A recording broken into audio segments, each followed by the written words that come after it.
Here is the serving Republican lieutenant governor of North Carolina on that movie, on Black Panther. He says it is, quote, created by an agnostic Jew and put to film by a satanic Marxist. He calls it, quote, this trash that was only created to pull the shekels out of your Schwarze pockets. Ladies and gentlemen, the Republican lieutenant governor of North Carolina. Tomorrow on Super Tuesday, he's actually going to be running in the North Carolina primary to try to become his party's nominee for governor of the great state of North Carolina. Here he is calling survivors of school gun massacres, quote, media prostitutes, as in prostitutes, but prostitutes.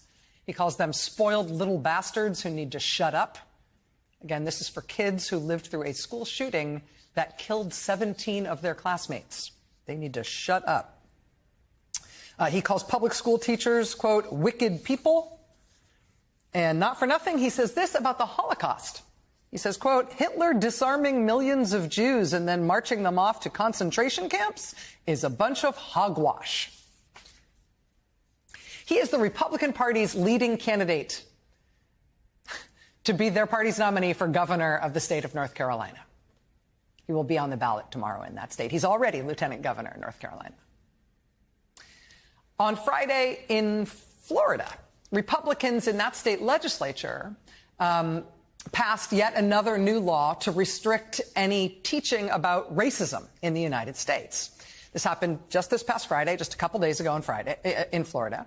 And in the debate over this new Florida bill, one Republican Florida state representative said that while this bill overall will restrict teaching about racism and things like slavery in Florida, he said there is one specific thing that he wanted to make sure is included in public education in Florida from here on out. He said while he supports this bill, he does want to make sure everybody's aware that slaves were, quote, paid for their work. And so he wants to make sure that's taught in schools. And then he voted for the bill. This, of course, comes in Florida after the state's Republican governor tried to claim during his presidential campaign that there were actually a lot of underappreciated benefits of slavery for the people who were enslaved. The chair of the Florida Democratic Party put out a statement in response, clearly just mystified, saying, quote, Florida Republicans are hell-bent on teaching our children that slavery wasn't bad. And it is hard to argue. I know it's insane, but it keeps happening. Pop over to Oklahoma. In Oklahoma, Republicans control the state government there, too. And like just about everywhere, that's true. Oklahoma Republicans have now banned abortion in almost every circumstance. But that apparently is not enough for them. Oklahoma Republicans are now moving a new bill that would create a state registry of every woman who does still find a way to get an abortion. I wonder what Oklahoma Republicans will want to do with a state database of women who have undergone abortions. I'm sure they want it for only the most respectful and responsible reasons. Other lawmakers are warning that the way the Oklahoma bill is written, it looks like it's also, in addition to creating a registry of women who have had abortions, it also seems intended to ban contraception, including forms of contraception like the IUD. That's what Oklahoma Republicans are up to.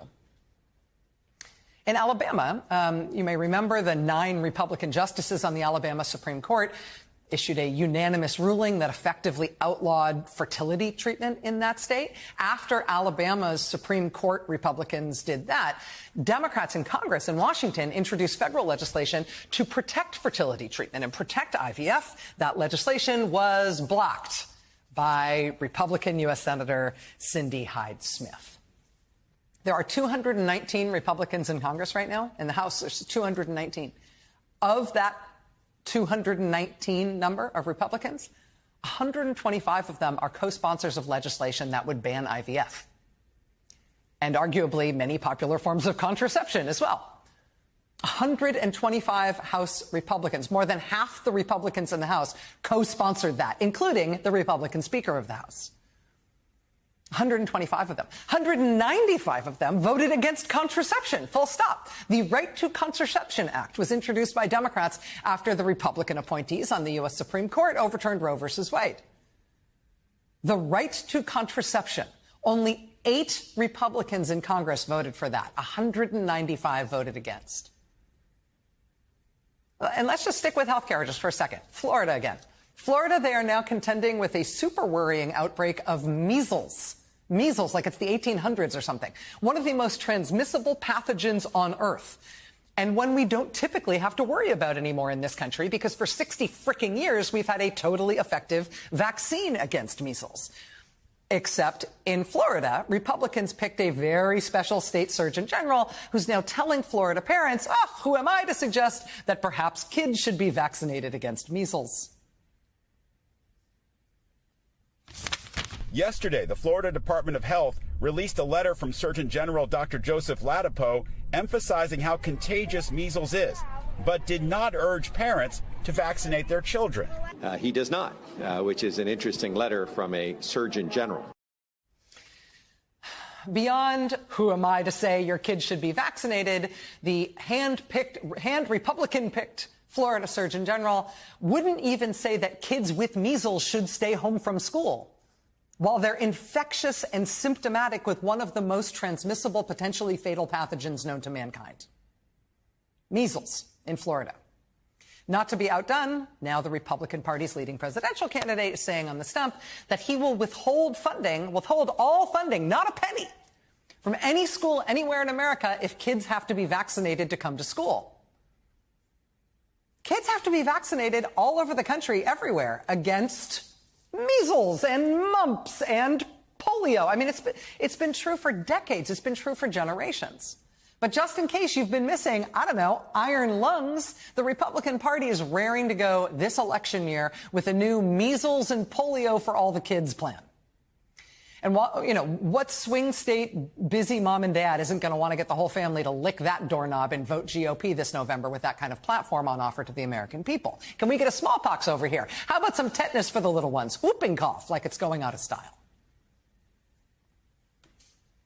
I do want to give the Missouri Republican Party a little bit of a shout out, though. A little salute, a little stiff-armed salute, perhaps. This gentleman, not the one in the Klan robe with a sheet over his head, but the guy next to him. And you can see him also in this photo. He is not the guy with the full Klan neo-Nazi uniform on with the tie on the right. No, he's the guy next to him. You can see if you put the images next to each other, he's got the same little thing on in both images, the glasses around his neck on those like croquis style things. Yeah, so that guy, the one who, with the burning cross behind him, is making the Roman salute with the Klansmen, and then in the other photo with the neo-Nazi uniform guy in front of the neo-Nazi flag, he is running for the Republican nomination for governor of the great state of Missouri.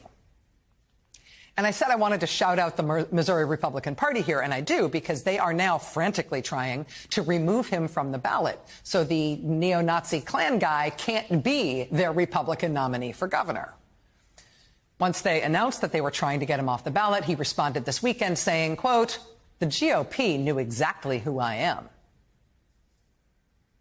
Republicans in Missouri, including the Missouri Secretary of State, are trying to get him off the ballot now fast, while also trying to explain away what appear to be themselves like taking pictures with that guy. While he says, you knew exactly who I was. You want one from Georgia? In Georgia, Republicans there are on the cusp of approving a new license plate, a new official license plate for the state of Georgia. And this one comes with a little history. In 1944, right, this is the apex of the Allies' final push to defeat the Nazis and win World War II. When FDR was running for his 4th term in office, the Republicans ran Thomas Dewey against him in the 1944 election. There was also a third party in the mix in 1944. They ran a preacher for president in 1944 who called himself a Christian nationalist. He ran on a platform that said that all American Jews should be forcibly sterilized and then deported from the United States. That party was called the America First Party. Around the same time, there was also an organization called America First Incorporated, America First Inc. The leader of that group received a patent for a club that he said was specifically designed to murder Jews in America. He patented it in men's and ladies' sizes. He called it the Kike Killer, forgive me. He ran an organization called America First Inc. Both those organizations, the America First Party and America First Inc., in the 1940s were trying to capitalize on the notoriety and the name recognition of the America First Committee, which had at one point been very popular in the United States, but it started to wobble a little bit after its chief spokesman in 1941, Charles Lindbergh, gave a big speech in Iowa saying the only reason we were going to end up fighting in World War II is because the Jews were going to make us do it. The America First Committee and the America First Party and America First Inc. Georgia Republicans are about to approve a new taxpayer-supported official state Georgia license plate that says America First on it.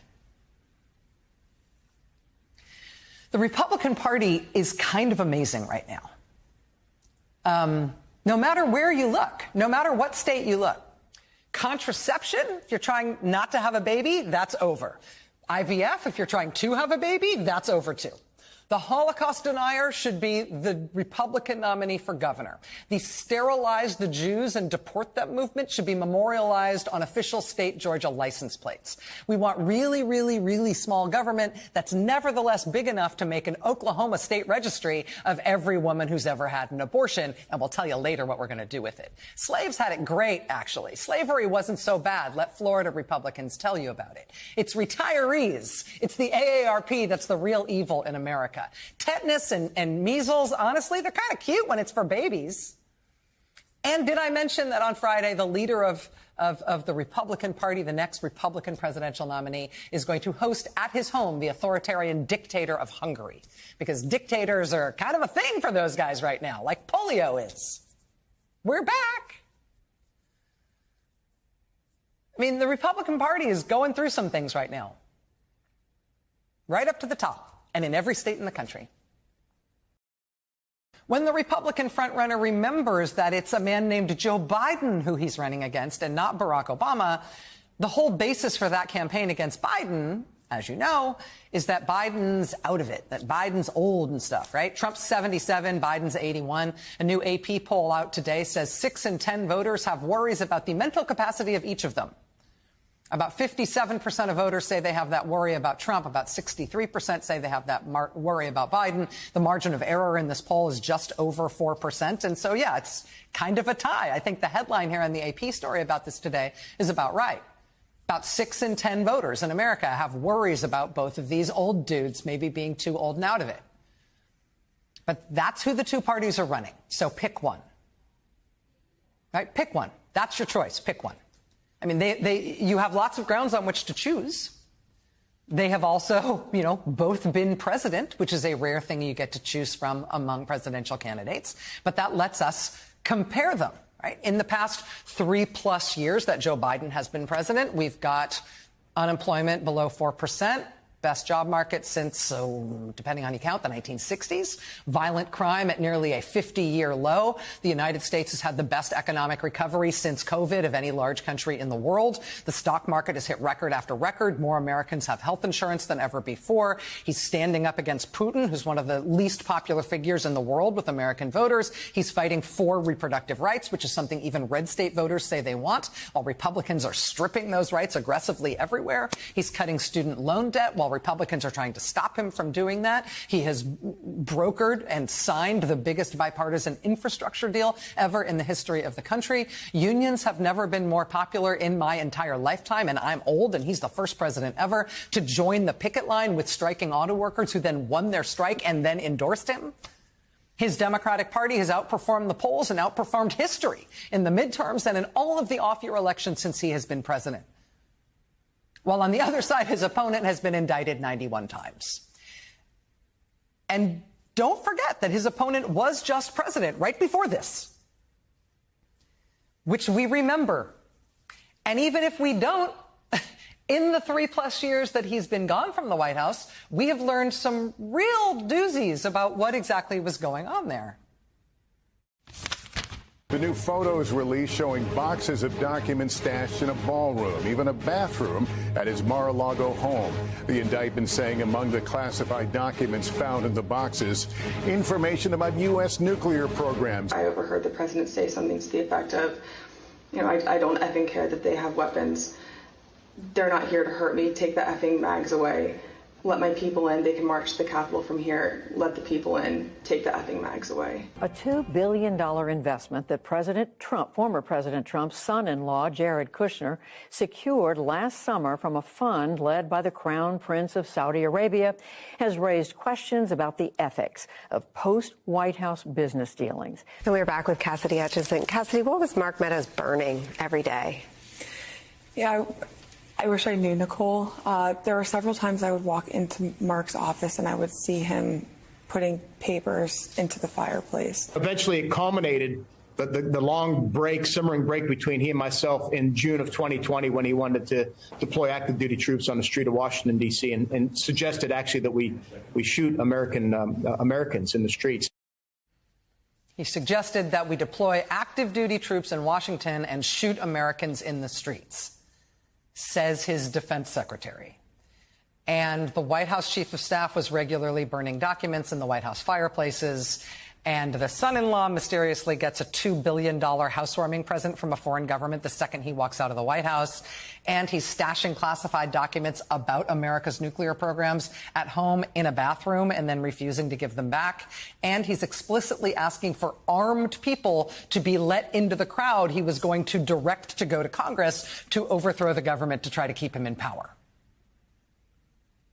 That's just a sprinkling of the things we have learned about his time in office since he left office. Today, there's actually another one. New reporting from Rolling Stone. Look at this headline. Trump's White House was awash in speed. And I don't mean speed as in efficiency. I mean speed as in everyone was on drugs. Who wants those guys back in the White House? Because the two major parties are going to nominate someone, and you got to pick one. Which would you prefer? You have to pick one. We're actually going to speak with the lead reporter from that Rolling Stone story in just a moment. But I will just leave you with this. There's no magic spell. There's no solution that is going to come, say, from the Supreme Court. The Supreme Court did the favor of reminding us all of that today when they ruled that Trump will stay on the ballot all over the country.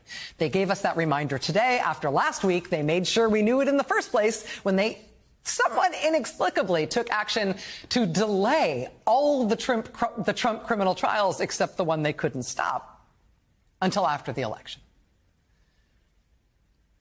There's no magic wand coming to stop this thing. There's no, magic beans that you can grow here that make some beanstalk take us away from all of this.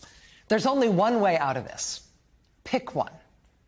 The Democratic Party has picked its nominee. Yes, it's an old guy who is doing practical, normal, and popular things as president and who has a lot to show for it, particularly in terms of how well things are going economically since he has been at the helm. The Republican Party is pretty obviously picking their guy as well, also an old guy who, for example, cannot say the word Venezuela and who has no idea who is the current president of the United States, currently riding high on his party's abortion bans and measles-curious virological denialist free associating. He's trying to warm the American people up to the idea of just a little bit of dictatorship from him. And he's getting us ready to, start building camps to hold millions, because his advisors say the deportations start at noon on day one. The courts are not going to help. The law will be a sidebar to the main decision. You will make this decision. The only way this decision will be made is by you picking one, by you volunteering and donating and campaigning and deciding it matters enough to you to not only vote, but to help your candidate try to win. The Republican Party really, really is amazing right now. But the only thing that will stop them is Democrats winning instead. Period. Full stop. Thank you, United States Supreme Court, for the clarification. The campaign, if we didn't know it already, the campaign starts now.